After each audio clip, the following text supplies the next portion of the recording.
And you too can have these amazing results. Just follow the directions on the bottom of your screen.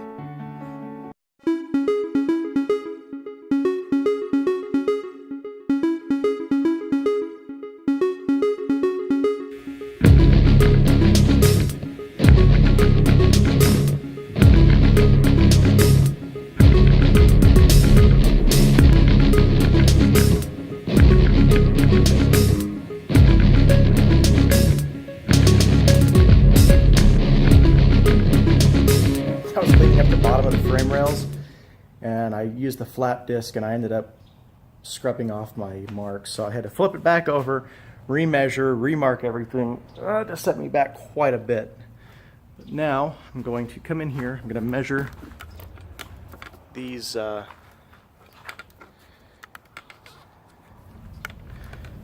a good angle of this here. I'm going to measure these holes, find out how big those holes need to be, and then I'll drill in the holes in the frame rails. So these holes right here, and they're on both sides, but it's just at a camera shot, it's 11/16. So pull that up, check it, so I know how big my hole needs to be. 11/16. Real quick before I get started, move this stuff out of the way. My workbench is cluttered. I'll clean it up in a minute. I've been using this stuff, the Marvel Mystery Oil, and I use it in my air tools. I've got a syringe, and I just drop some oil in there before I use my air tools, and I also use them to lubricate. This is a 1/8 drill bit. This is what I'm going to use as a pilot hole for those holes. I just put a little bit of oil on there, and I tell you what, this stuff is, I don't know if all oil is the same or not. This is the only reason that I use it is for the air tools and for lubricating my bits, but it works phenomenally well. Same thing as before. 1/8 inch pilot hole right in the middle of my marks. Now I know that this one is 3.5 inches out from center, and that this one is 6.5 inches out from center. And I've never done this before, I'm not an expert, but I know how to measure. And I know that if my measurements are right, that everything else will just fall into place. Now I know that from the edge of the frame out, this hole needed to be 1 inch. Shazam! This one here was about an inch and an eighth, or an inch and a quarter. It's a little bit off. It was a little bit different because of the situation of where that hole is. The center of that hole, to the center of that hole, I'm right there at 6.5. And let's see, show me the money. In the center of that hole, in the center of that hole, I'm at 3.5. So I know that my measurements and everything are spot on. So the real question is going to be, is my cutting going to be? No clue. I'll find out. Before I get any farther in this, I also want to take this measurement and I want to transfer it to the other side, just because I want to know how far in it was. Distance between the two holes, 10 inches. So, all my measurements line up. In theory, it should be perfect. Same thing. Just a little bit of oil on my bit.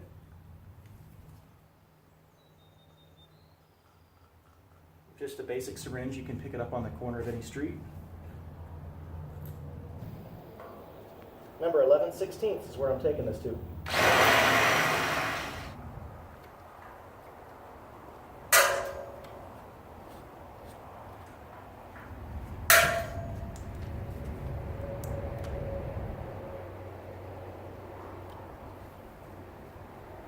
Alright, now while I'm back there drilling out those holes, I'm going to go ahead and get started on cutting out these tubes that are in the original Crown Victoria frame.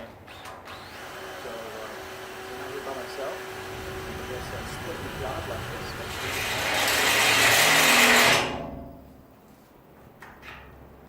Ooh, that's not good.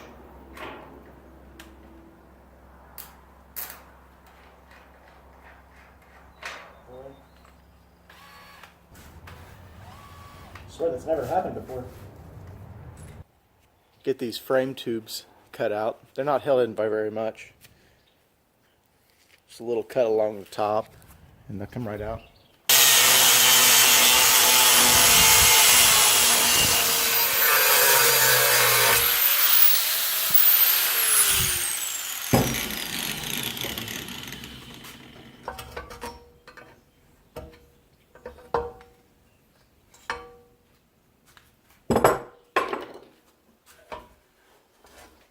So I get it cut out, it looks like this.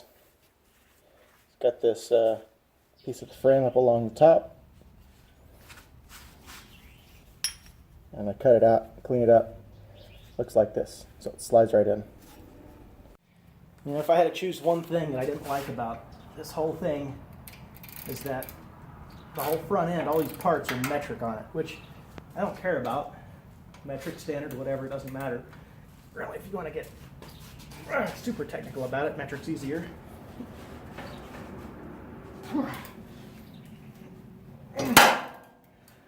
Whew. That was rough. Okay, metric is easier, but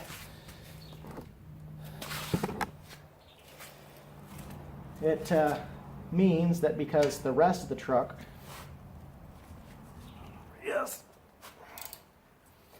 is standard, means I have to convert everything or get adapters for everything, which is a freaking pain, and it is what it is. But again, if I had one thing I didn't like about it, that would be it. That would be my pet peeve. Okay, so like I said, all I need to do is mark. All I care about is the fore to aft measurement. It's basically just the front to back, and I've got my other measurements that I'll get on the side. Those are already taken. Here's where you got to pay attention. The bottom line, or the bottom, or the, excuse me, the back here was 1 inch inboard from the inside of the frame rail. So from here, I'd come in 1 inch. From here, I'd come out from the outside edge 1 inch. So 1 inch here, 1 inch here, slap those down, and boom, I've got, should line right up.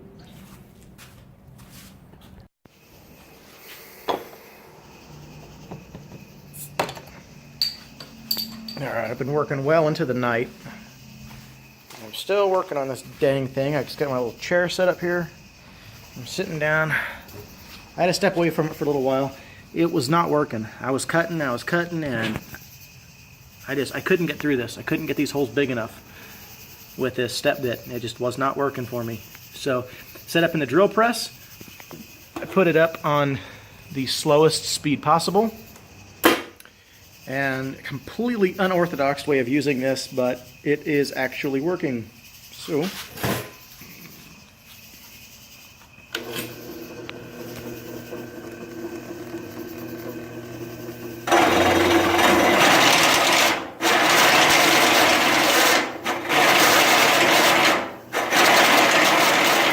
the oil, and I dab some in there.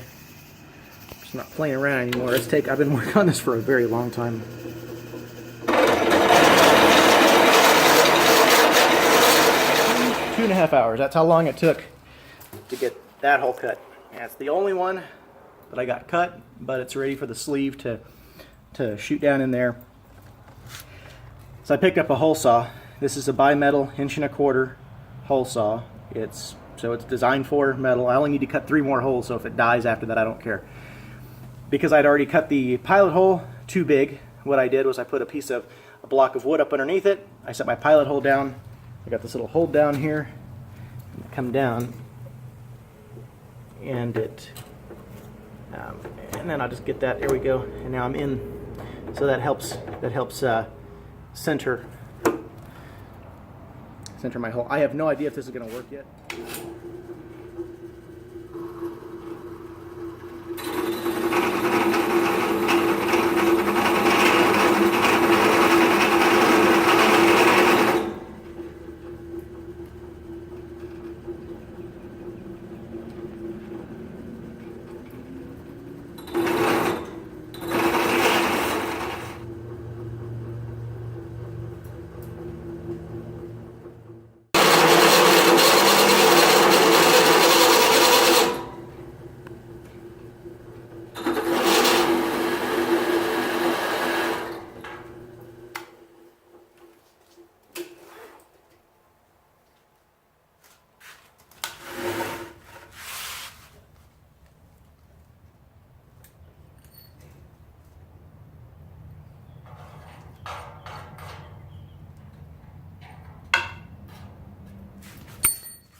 Alright, so something new.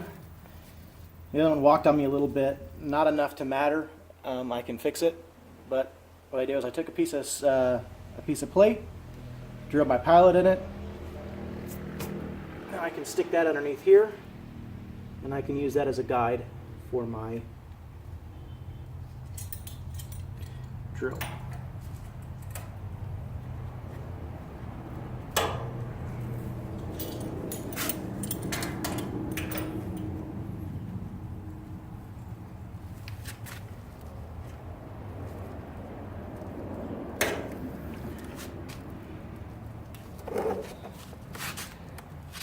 Now I've got a pilot hole. I can put the pilot in there and it'll keep it from walking and moving around on me too much. Got all of these cleaned up and then I sandblasted them so I got a good surface to weld to.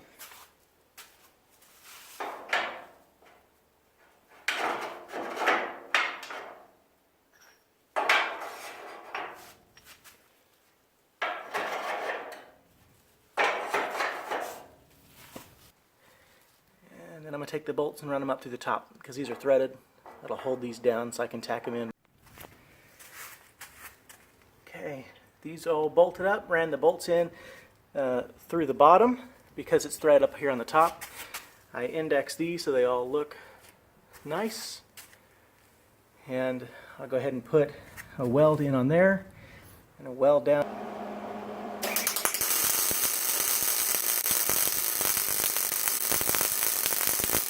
Okay, got these all welded up, welded around. Cut out these boxing plates, 3/16 material. I sandblasted the inside of them as I trip getting in here. So what I'll do is I'll take these and I sandblasted the inside, and when I get this all welded in, then I will throw in some etching primer, put it in primer so it doesn't rust up on me. It's a really, really tight fit. This is what I want. And that'll go just inside right there and get this welded in. Okay, so what I've done is after grinding and fitting and grinding again, I got it so the plate just barely sits inside the frame rails. I want it inside so it keeps the frame from being able to flex. And what I'm going to do is I'm going to weld right here in the middle, on the top and the bottom, and then I can squeeze these in and weld it in right here on the sides.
Okay, full disclosure, I'm not very good at welding upside down, so I flipped it onto its side, and using a series of 1 to 2 inch long beads, I would weld here, and then I'd come over here, and I'd weld over here, and I'd come over here, and I was just kind of jumping back and forth, so I didn't want to put too much heat in the same place, and I wanted to make sure that it had enough strength that it didn't try to twist and warp on me.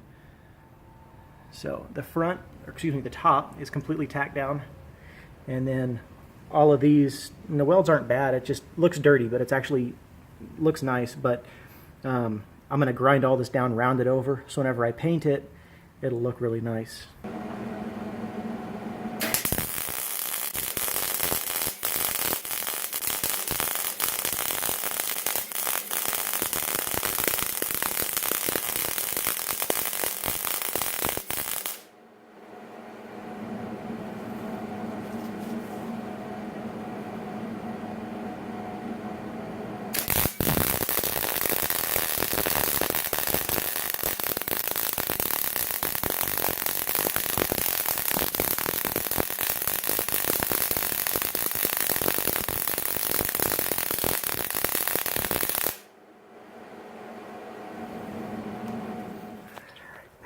completely welded in.